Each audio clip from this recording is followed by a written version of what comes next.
not only did these ideas like spread in the universities and start causing these eruptions on campuses, but they've also been pretty quickly taken up by corporations and others and spreading beyond the universities. And again, very quickly, nobody had heard of a microaggression before 2013.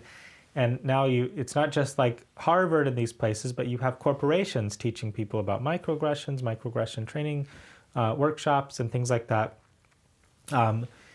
I saw there was a union contract somewhere. It's like a contract between a county and a municipal workers union that guaranteed that there'd be no microaggressions, in the contract, no microaggressions either from the county or from the union. And this is in a union contract, or that they've agreed to.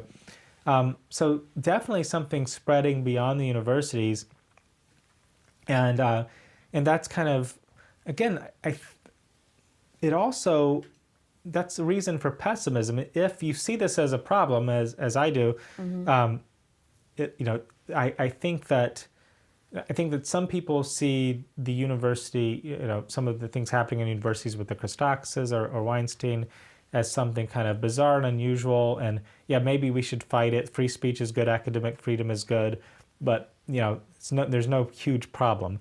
I tend to think that there's a much bigger problem than they're realizing, right? Because it is a new moral culture. It's not going to be kind of easy to persuade people that they're wrong here. It's not like, yes, they basically share all the same kind of moral ideals, but they just need to understand free speech or something. They really believe that this speech is violence, that it harms people in this way. They're looking at things from a framework of victimhood and oppression, and they're sincere. And so it's not simply like, oh, they need to grow up, or oh, wait till they get to the real world. They're very sincere. It's a moral culture where people are driven by moral ideals. If you think, as I think, that this is causing some problems, then it's going to be harder to deal with than simply kind of trying to talk some people out of it, or dealing with it at the margins. You really need to somehow offer another moral vision, dignity culture, something like that, but offered in a way that helps people understand how to deal with oppression that exists, and to further social justice and stuff, but also kind of look at things and frame them from a different way. But I think that's going to be a big challenge, and I'm not very optimistic for the future of the university, especially because you've already seen it spreading beyond there. So how are universities going to reform themselves if this has already even gotten beyond there and people embracing it in the outside world? So it seems to be kind of getting more entrenched in the last few years rather than retreating. So a lot of people kind of thought, this is kind of a fad. This is something that will go away soon. We just heard of it. No big deal. That doesn't seem to be what's happening. As a sociologist, do you have any, I don't want to say predictions, but have you seen any patterns or whatever in your findings in your study of how this could be changed or helped or deterred somehow? Yeah. So we had some suggestions in the book, but and again, it's kind of thinking about what the causes of it are and how could you address it. As I was saying before, one thing would be to try to reduce the growth or even roll it back of university administrators. Another thing would be just very clear free speech protections to make sure that those are in place. I mean, one thing that does kind of keep some of this in check is that the courts have always ruled in favor of free speech on campuses in almost every case. So especially if it's a public university, then there are free speech protections, First Amendment protections that keep universities from censoring speakers and some of the worst excesses. So more of that needs to be in place. There's been a move to get people to adopt the Chicago Statement on Free Speech. So this was at the University of Chicago. They put out a very strong free speech statement that, if adopted by universities and if they follow through with it, would again kind of make clear that whatever else the universities might be doing, speakers don't get shut down, and people be be allowed to speak. Ideas will be debated and not be censored. So there are some developments like that seem like they might be positive. It's hard to deal with, though, as I said, because it is a moral culture, and because there are these kind of large-scale historical, technological factors giving rise to it.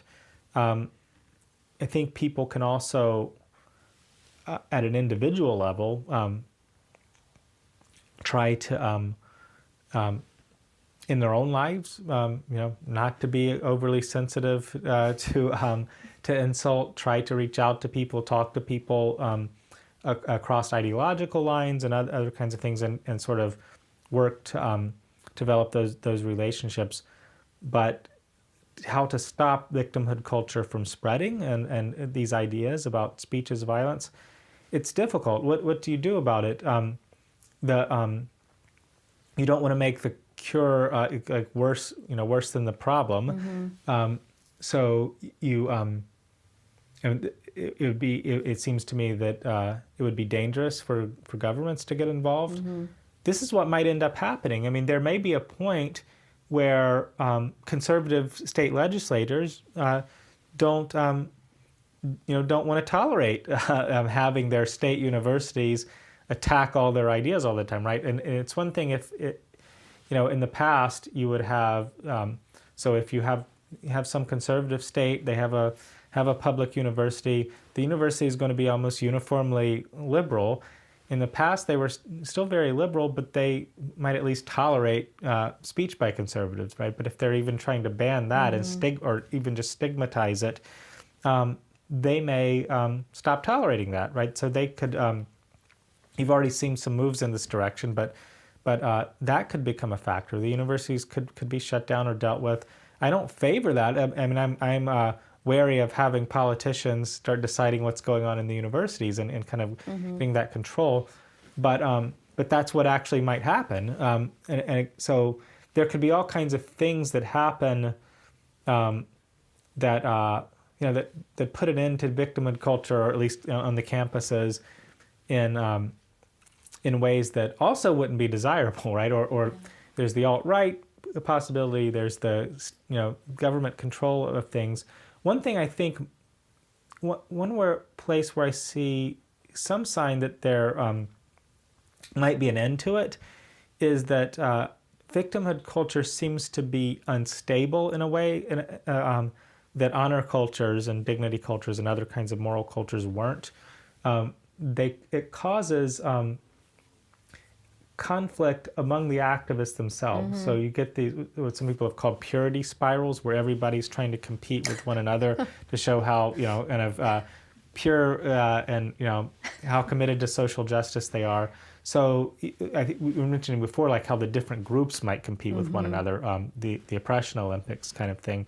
Which group has the bigger claim, and so there's kind of the ideas that they draw from are that there's intersectionality, right? That there are all kinds of different groups that are oppressed, and that you have to look at all of that at once, right? But in reality, it causes causes conflict between these groups, and just kind of constantly people chastising one another, kicking people out of the groups. So will that kind of thing lead to a backlash among like the left-wing activists? I mean, does it kind of sow the seeds of its own destruction if it's unstable, where it reforms itself? I don't know. And so, in other words, we might be wrong about victimhood culture being the natural result of the social configuration that we say it is. It might just be kind of a temporary thing, right? Where it causes so much conflict that it leads to reform, and there might be a new kind of version of culture pursuing social justice that does so without kind of stigmatizing people for mistakes and vilifying people for disagreement and equating speech with violence and all those kinds of things. And I think I've also heard of alumni funding going down, at least for Evergreen, for the Bret Weinstein College. I don't know where they stand now, but I think the next school year, the alumni funding went down by something crazy, like 20, and enrollment 30% went down something. too, yeah. And enrollment as well, yeah. So, so like that campus where there was this huge controversy caused by people embracing this new culture in this extreme way, it has not been good for the campus. So you might think, well, if campuses are punished for it, then maybe it won't happen. There are certainly places like, there was the Christakis thing at Yale. Yale didn't experience any kind of problems from it, so it's not like there are universities like Yale or Harvard that are in a position that there's almost nothing they could do to to reduce their status. People want to get into an Ivy League institution, but they're going to do well. But what about the other universities? If you see places like Evergreen State and others who embrace this stuff, who face consequences, that could put a stop to it. It hasn't so far. George Bridges is still the president of Evergreen. I was going to ask when we were talking about it. I was like, oh, he's still president? I was like, I guess I thought that would have been the end of him, but I guess not. You would think, wouldn't you? Yeah.